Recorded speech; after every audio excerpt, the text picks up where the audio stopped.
Hey, Adam Alcoholic. Thanks, Anthony, for asking me to share. And wow, there's a lot of new people. So welcome. This is it's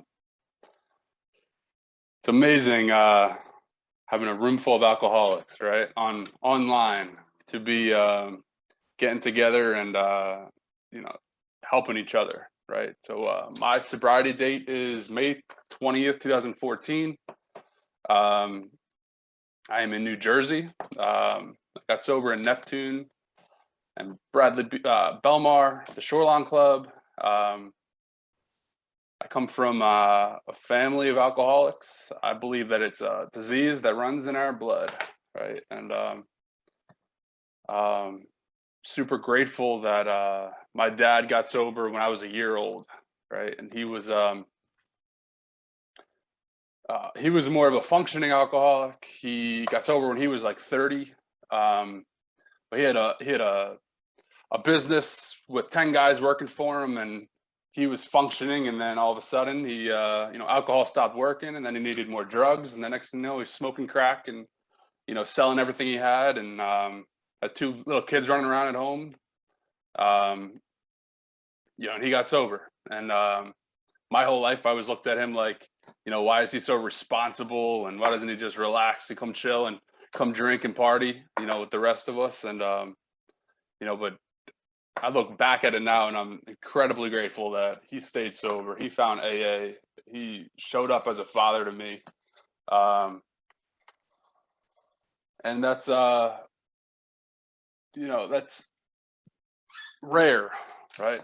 That's very rare. And I had my grandfathers die of alcoholism and fall down drunks, and I was following right in their footsteps, right? I got sober when I was 22 years old. Um, so I started young, but my dad's recovery was slow. When I was only a couple years old, and we were living in condemnable houses that remember raccoons running around upstairs and birds flying through the house, and the church was giving us clothes, um, and that was his early recovery, right? The first couple of years wasn't easy, right? And he was a functioning guy before he got sober, right? And then all of a sudden he was without the drink and the drug, we don't know how to live, right? So for me, I started young, and when I remember being like 7 years old. I remember feeling, before I even picked up my first drink or drug, or um, feeling that irritable, restless, and discontent, right? Always feeling like I was less than. I always felt like I didn't fit in. Um, I hung out with the people that were doing the same thing I was doing, and looking out the window. I remember being like second grade, and the teacher being like, "What's 2 plus 2?" Right? And I knew what the answer was, but for me to raise my hand and answer that, I just had, my mind just wouldn't stop, right? And the fears of what you thought of me, how I was gonna say it, right, just made me not do it, right? And I wouldn't share, and I wouldn't raise my hand. And that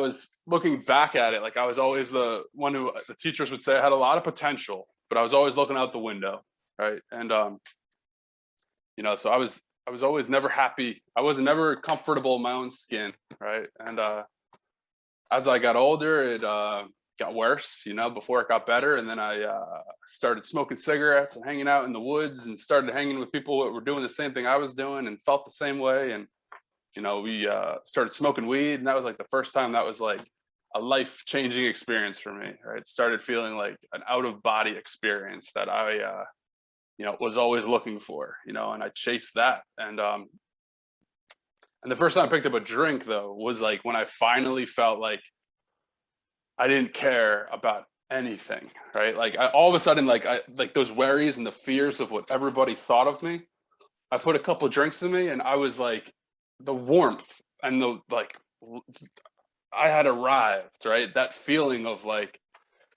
I could finally just breathe, right? And that I just loved it, right? And that absolutely just was the best moment of my life, right? When I first picked up my first drink.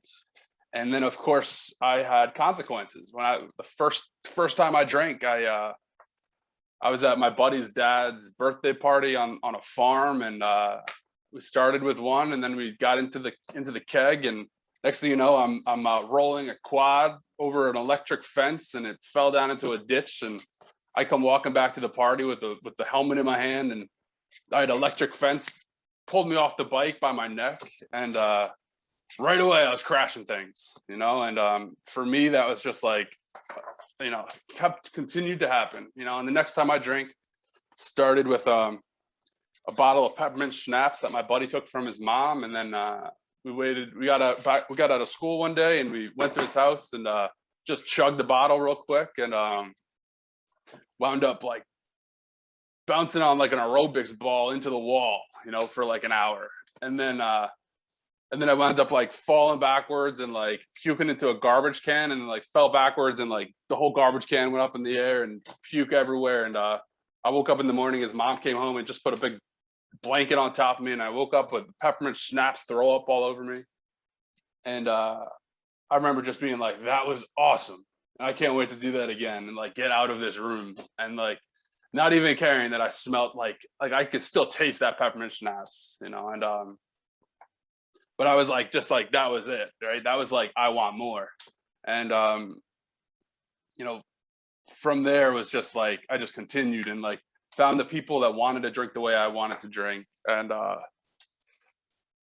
then within a couple years, it was like right away I was like different. I remember feeling like some of my friends were able to like not drink, and I was just like, I was a weekend warrior right off the bat. I was like, every weekend I needed to drink, right? And I was able to drink, and I wanted to drink. So I'd find the people that were drinking the way I wanted to drink, and the other people, like I remember feeling like my friends were going out to the movies with their girlfriends and like, doing like normal childhood things, and I was just like, nope, I want to go like find the guys who are like chugging bottles in the woods, right? And lighting things on fire and having like pallet fires in the woods, right? And like, that's who I hung out with, right? And so I eventually surrounded myself with like-minded people, so that was my normal, right? And I didn't have an interest in school. I remember I was on the lacrosse team in high school, and I was that was like the only thing why I did well in school was because I wanted to play lacrosse and like take my anger out on the field, and it was easy for me, right? So that was what I was drawn to, and but I was like the only one showing up on Saturday morning drunk from the night before. And I was still faster and ran farther than everybody else. So for me, I was working, and I was smoking cigarettes like a fiend, right? But why I was still in my head, it was still working. I was still able to show up and do it. And but I had consequences, and I totaled 7 cars in 4 years. I got hit in the head with a tire iron a couple times. I love to fight. It was just like, there was a fight, there was a brawl, there was just excitement always, right? Selling drugs, chasing people in cars, doing incredibly stupid shit, right? But then like it became not so much fun anymore, right? The longer I did it, the more it became like I needed it, right? And it was like I needed the beer, right? I needed to the beer was like water to me, and then everything else was like became right after that. And but eventually it was more of like I was just a tweaker, and it became like I'd wake up in the morning and be like, what happened, and another car crashed, and another I'd wake up with no phone, no wallet, and blood all over me, and saying, what happened, and then when I tried to control it, and I tried to like I hated that I couldn't control it, and the last night I drank, I remember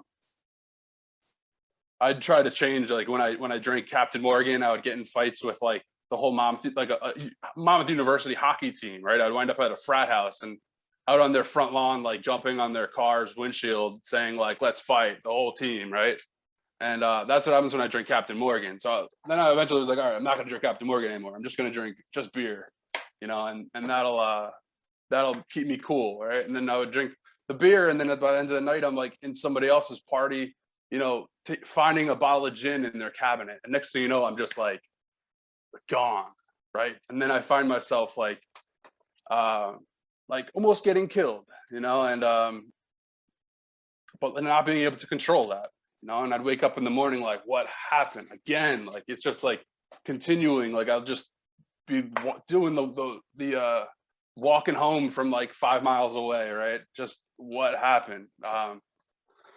And then but I hit a point where I hated that I couldn't control it anymore, and I hated the person that I was when I picked up a drink, right? Like, during the day I was walking the old lady across the street, and at night I'd put a couple of drinks in me, and I'm kicking her over and stealing her purse, right? And I thought I was a good guy, and then but when I drink, that's when I just do crazy things, and so the last night I drank, I tried to just drink a 6-pack after work, and and then it was like just another Monday night though, and I drank a couple, and like I just remember, like, after like 3 beers, it was just like totally changed, and I wanted more, and I'm at the end I was drinking at my buddy's house, he's shooting dope in the other room, and I'm just ignoring it because I could drink more beer, right? That we're splitting, and like, I had a couple, and like, and then I left, and I found other people that wanted to drink the way I was drinking, and I went out, and I blew through all my money. I got kicked out of the bar. I jumped out of the taxi on the way home. I bought a ton of chicken, and then I got in a fight with my buddy because I was eating the chicken across the street in the neighbor's backyard, and then my dad came out, and I fought with him, and went to my buddy's house I started the night off with, and he came out and punched me in the face and told me how messed up I was, right? And he's inside shooting dope, living in his parents' basement, and he's saying how messed up I am, right? And I woke up in the morning covered in blood on my front lawn, saying, how did that happen again, right? Monday night, and so I remember my dad was saying, get out of the house, right? As like my mom was telling me since I was a little kid, don't drink, right? And every time I left the house, it was don't drink, don't drink, don't drink. And at the end, I was like coming in the house at 3 o'clock in the morning, like she would unlock the door and run to her room and lock the door, her bedroom door, because she didn't know who was going to walk in the house, right? She didn't know how violent I was going to be. Some nights I would walk in and grab a knife and say, I'm going after the guy from earlier in the night. Go get lost in the middle of a ghetto with no shirt on, fucking jumping on cars, right? Or was I going to come in my house and just my mom wouldn't know if I wanted to fight her or not, right? And so she was scared of me, right? And at the end, when I stopped, I started to, but at the end, I woke up and I just wanted to stop. I wanted something to change because I hated the merry-go-round I was on, right? And I couldn't get off, and I knew nothing different. And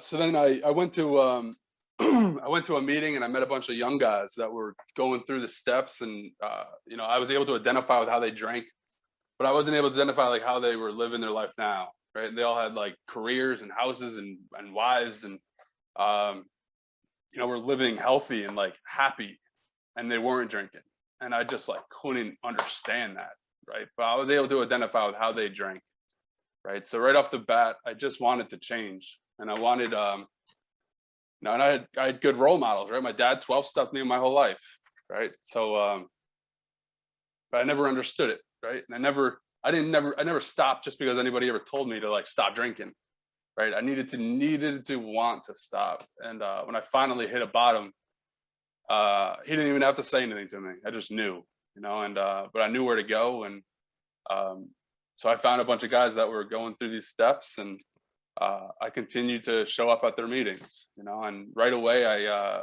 started taking the suggestions that they were saying, do 90 meetings in 90 days, get a sponsor, go through the 12 steps with a sponsor. And that's what I did, and I just gave it a shot. And I was thinking like, I didn't think, right? I just did it, right? And I had my feet were moving faster than my head, right? And I had guys calling me right away. I was welcomed in, right? They asked me to come out to get some pizza afterwards, and I felt I didn't have any money, and I was like, what's up with these guys? Why are they being nice to me for no reason? I never had people in my life that just wanted to be there for me without wanting something back in return, right? So that was like kind of weird to me that these people were so nice, and and happy to be of service, you know. And so I remember the guy saying like, just pay it forward, right? And so then I remember like that. And then I found a sponsor, and I actually met him on Sunday morning. I met him on the beach at like a 7:30 meeting, and I was miserable. And I remember there was a marathon going on with like, you know, normal people are like running marathons on Sunday mornings, you know, and like I was just like a tweaker on the beach, walking home from like just puking all over somebody's house or something, you know, or I'd be passed out on the beach from the night before, right? And that's how I lived. And like Sunday mornings were, I couldn't remember the last time I was sober on a Sunday morning. And I went to this meeting, and these people were happy and running marathon, and the people on the beach were sitting there and happy and smiling and hugging each other, and the sun was coming up. And I remember I just stood up and I shared, just, I want to live a different life. And I got some hope from that meeting, right? And from these guys who were saying that life could be different, right? And so right from there, like I surrendered, right? I said, I'm done. I want help, right? And then I started going through those steps with my sponsor, and was blown away, right? I didn't really believe in this God, right? God really was really something that I prayed to when I was 5 years old, and I was living a rough childhood that I thought, right? And but I remember praying to God, like, just give my mom the $1 million that she's praying for, right? And just to get us out of this shitty situation. And nothing happened, right? So I wrote it off right away. You know, nothing changed. And I look back at it today, and like my dreams, my prayers were answered, right? But slowly, right? And like I came to believe in a power greater than myself, right? As a result of going through these steps, right? So I didn't just like all of a sudden believe in God, right? I was just willing enough to go through these steps with a sponsor and somebody who I believe had a spiritual awakening, you know. And from the result of these steps, I had a complete change of attitude. Period. I think she's been.